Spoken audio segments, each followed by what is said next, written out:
Hello everyone, welcome back to the my channel study 21। कैसे हैं आप सब? आई होप आप सब अच्छे होंगे। हम लेकर आए यहाँ पर 10th क्लास की मैथ का जो है बेसिक का पेपर लेकर आई हूँ आज मैं। ठीक है, तो आप देखिए यहाँ पर सिर्फ 1 वीक यानी 7 डेज रह गए हैं आपके एग्जाम के लिए। तो चलिए शुरू करते हैं। आज हम पूरा पेपर देखेंगे। तो ये प्रीवियस ईयर का पेपर है। ठीक है, अब यहाँ पर देखिए एमसीक्यू क्या दे रखा है। If two positive integers a and b are written as a is equals to a x cube y square and b is equals to x y cube. ठीक है, तो यहाँ पे एक्स वाई जो दिए हैं हमें प्राइम नंबर दे रखे हैं, तो इनका एचसीएफ फाइंड करना है। एचसीएफ क्या होता है? लोएस्ट पावर जो होती है वेरिएबल की वो। तो यहाँ पर देखिए एक्स की पावर कुछ नहीं दे रखी, मतलब एक्स जो होगा वो सिंगल होगा। तो इस कंडीशन पे आप ये वाले ऑप्शन जो है वो कट हो जाते हैं, पावर नहीं आएगी एक्स की। ठीक है, और वाई की पावर क्या है? लोएस्ट 2, तो एक्स और वाई क्यूब। तो कौन सा हो जाएगा यहाँ पर? ऑप्शन बी जो है वो करेक्ट हो जाएगा। फिर next question, the LCM of smallest 2 digit composite number. 2 digit composite number होगा आपका, स्मॉलेस्ट होगा 10। ठीक है, और स्मॉलेस्ट कंपोजिट नंबर होता है 4। क्या बोला है इसमें फाइंड करने के लिए? एलसीएम। तो एलसीएम क्या होगा इसका? जब हम इसके फैक्टर करेंगे तो ये हो गया 2 इंटू 5। ठीक है, और इसमें 2 इंटू 2, तो एलसीएम होता है मैक्सिमम नंबर ऑफ टर्म। तो यहाँ पर 2 की पावर 2 और इंटू 5, तो ये आ जाएगा 20। तो कौन सा ऑप्शन करेक्ट हो जाएगा इसमें? ऑप्शन सी जो है वो करेक्ट हो जाएगा। ठीक है, अब इसके बाद देखिए नेक्स्ट हमारा क्या है, यहाँ पर ये करेक्ट हो गया। ठीक है, if x is equal to 3, x की वैल्यू 3 दे रखी है, is one of the roots of the quadratic equation, इसका एक रूट है। तो आपको k की वैल्यू फाइंड करनी है, कुछ नहीं करना है, x की वैल्यू इसमें पुट करनी है। तो यहाँ पर पुट करेंगे 3 का स्क्वायर माइनस 2 इंटू के इंटू 3 और माइनस 6। ठीक है, अब इसमें पुट करेंगे वैल्यू, तो ये हो गया 9 माइनस 6 के माइनस 6 और माइनस करके कितना आ गया 3 इज इक्वल टू 6k, यानी k की वैल्यू आएगी 1/2 जब ये डिवाइड में जाएगा। तो यहाँ पर ऑप्शन बी जो है वो करेक्ट हो जाएगा। ठीक है, चलिए बढ़ते हैं इसके नेक्स्ट क्वेश्चन पर। नेक्स्ट क्वेश्चन देखिए हमें क्या दे रखा है, the pair of equation y is equal to 0 and y is equal to -7 has, कितने सॉल्यूशन होंगे? तो y इज इक्वल टू 2 आ रहे हैं। ठीक है, पेयर ऑफ इक्वेशन में तो y की वैल्यू हमें दे रखी है, तो इसमें इनफाइनाइटली मैनी सॉल्यूशन नहीं होगा शायद। अगर हम वैल्यू पुट करेंगे तो यहाँ पर y की वैल्यू सिर्फ हमें दे रखी है, तो इसमें आई थिंक जो है 2 सोल्यूशन होना चाहिए, या फिर y इज इक्वल टू, अगर हम इसे कोऑर्डिनेट ज्योमेट्री पे मेंशन करें तो एक तो y पॉइंट यहाँ पर है, दूसरा -7 नीचे आ गया। ठीक है, x की वैल्यू हमें मेंशन नहीं है, तो जो x की वैल्यू अगर आई तो उस पर डिपेंड करेगा, यानी सिंगल यूनिक सोल्यूशन होगा, मतलब 1 सोल्यूशन होगा इसका। ठीक है, तो यहाँ पर देखिएगा next question, question number 5 the value of k for which the quadratic equation हमें दे रखी है 2x² minus k x plus k। Roots तो दिए हैं हमें, इक्वल दिए हैं, तो रूट्स कैसे हैं? इक्वल हैं। ठीक है, प्लस वाली कंडीशन लगाएंगे। प्लस वाली क्या होती है? सम ऑफ रूट्स क्या होता है? माइनस तो ऑलरेडी दे रखा है, तो ये हो जाएगा k/2। तो अल्फा इज इक्वल टू आएगा k/4। ठीक है, इक्वल रूट्स इज, तो रूट्स बताने हैं आपको, तो यहाँ पर k ये हो गया, k की वैल्यू कितनी आ गई हमारी? 4 अल्फा, एक आ गई 4 अल्फा। फिर इसके बाद दूसरी कंडीशन होगी alpha square is equal to, या फिर हम इसमें ये भी पुट कर सकते हैं, ध्यान रखिएगा। तो यहाँ पर हो जाएगा k/2। ठीक है, तो दोनों k/2 आ रहा है, तो यहाँ पर देखिएगा इसकी जगह ये आया था हमारा k/2, इसकी जगह हम वैल्यू पुट करेंगे, तो ये हो जाएगा alpha square is equal to 2 alpha. तो एक अल्फा आएगा इसका 0। ठीक है, और एक वैल्यू आएगी इसकी 2। तो यहाँ पर देखिए कौन सा ऑप्शन करेक्ट है, तो एक आ जाएगा हमारा ओनली 0 इक्वल है, तो इक्वल है तो 0 आएगा उस कंडीशन में। अगर 0 आएगा तो हमारे फिर k की वैल्यू नहीं मिल पाएगी। तो अल्फा वेरिएबल हमें बताने रूट्स, तो ये होगा 0। ठीक है, इक्वल 0। ठीक, तो फिर इसके बाद देखिए the distance of the point 3,5 from x axis. तो इसमें कुछ नहीं करना है, एक पॉइंट हमें x एक्सिस यानी ये जो दिया है वो 0,0 दिया है, तो डिस्टेंस क्या हो जाएगा? 0 - 3 करेंगे 3 आएगा, यानी 9 माइनस वो प्लस 25। तो ये हो गया, कितना आ गया इसमें, प्लस करेंगे तो 34 आ गया। ये फाइंड क्या करना है, डिस्टेंस फाइंड करना है। तो एक्स एक्सिस पे बोल रखा है,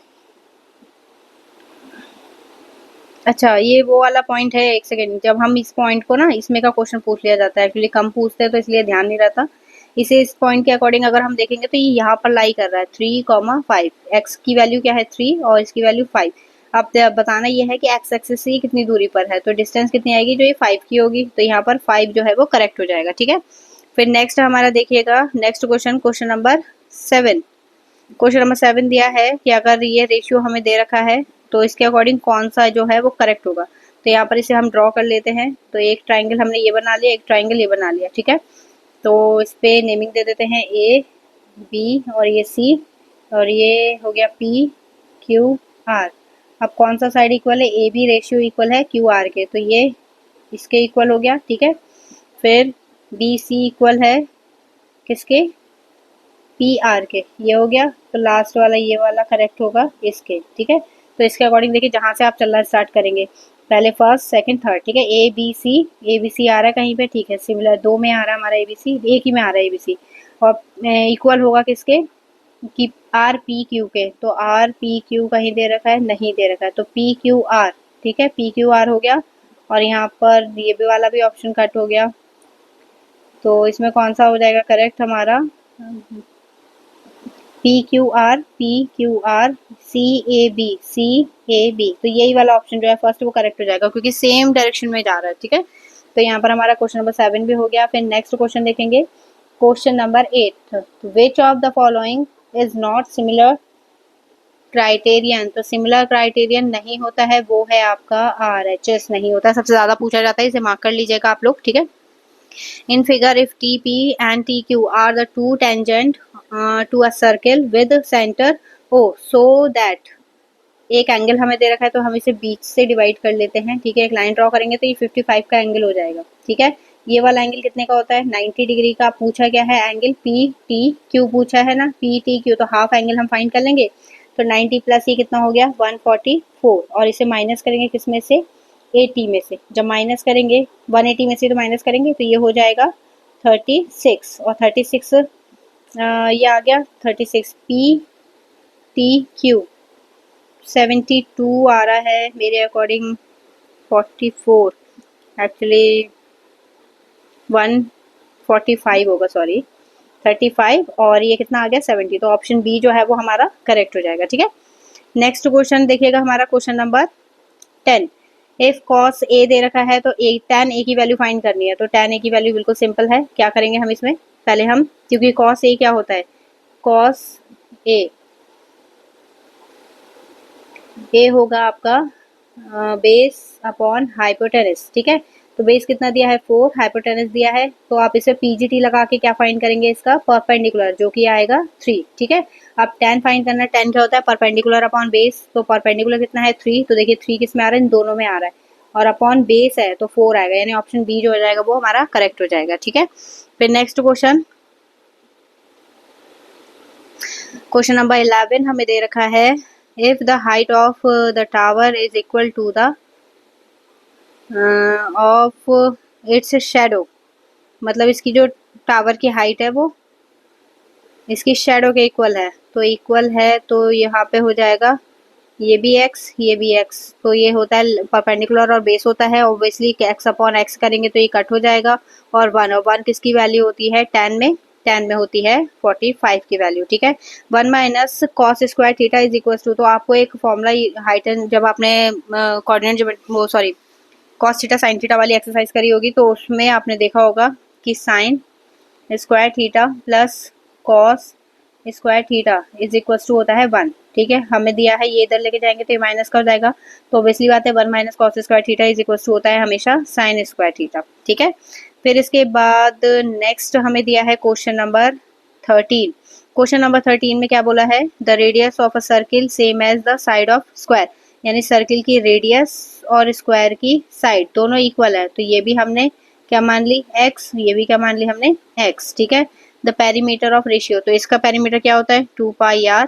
ठीक है, पाई लग रहा है तो पाई कट नहीं करना है, और इसका वैल्यू होती है 4 पाई आर ही मान लेते हैं, मैंने आर लिख लिया है तो ठीक है, 4 पाई आर नहीं, सॉरी आर नहीं आएगा, सिर्फ 4 आर, तो आर से आर कैंसिल, ये कट हो गया 2, तो पाई अपॉन 2, ठीक है, ये आएगा रेशियो। तो कौन सा रेशियो हमारा करेक्ट है, पाई रेशियो 2, ऑप्शन सी जो है वो करेक्ट हो जाएगा। ठीक है, the area of, next question हमारा, the area of the circle, circle का एरिया मतलब पाई आर स्क्वायर, ये दिया है हमें 154 सेंटीमीटर, ठीक है, और इसके बाद दिया है the radius of a circle, circle की रेडियस फाइंड करनी है, तो पाई की वैल्यू क्या होती है 22/7 r square is equal to 154, ठीक है, 7 से कट करेंगे, इससे कट करेंगे तो ये होगा 11 2 जा 11 1 और 4, 2 से कट करेंगे 7, ये भी 7 वो भी 7, तो आर की वैल्यू कितनी आ जाएगी, स्क्वायर है तो स्क्वायर रूट हो जाएगा 7, तो इसकी आर की वैल्यू कितनी आ रही है 7 सेंटीमीटर, यानी option A. Next question, question number 15, when a die throw, die है मतलब 6 नंबर होंगे अपॉन में, ठीक है, the probability getting even number less than 4, तो इवन नंबर कौन कौन से होते हैं हमारे, होते हैं 2 4 6, और लेस देन बोल रहा है मतलब ये दोनों नंबर कट गए, क्या बचा हमारा 2/6, और कट करके कितना आना चाहिए इसमें, इवन नंबर लेस देन, तो इवन नंबर हमारा सिर्फ एक ही तो बचा, तो ये हो जाएगा 1/6, ठीक है, तो यहाँ पर देखिएगा ऑप्शन डी जो है वो करेक्ट हो जाएगा। फिर इसके बाद नेक्स्ट हमें दिया है model of the class find करने के लिए बोल रहा है, इसमें तो मॉडल होता है, मॉड मतलब सबसे ज्यादा वाला नंबर कौन सा है, तो मॉडल ये हो गया, ठीक है, और इसकी लोअर लिमिट बोल रहा है तो 15 हो जाएगी, तो ऑप्शन ए करेक्ट हो जाएगा इसमें, ठीक है। फिर इसके बाद नेक्स्ट पे मूव करते हैं,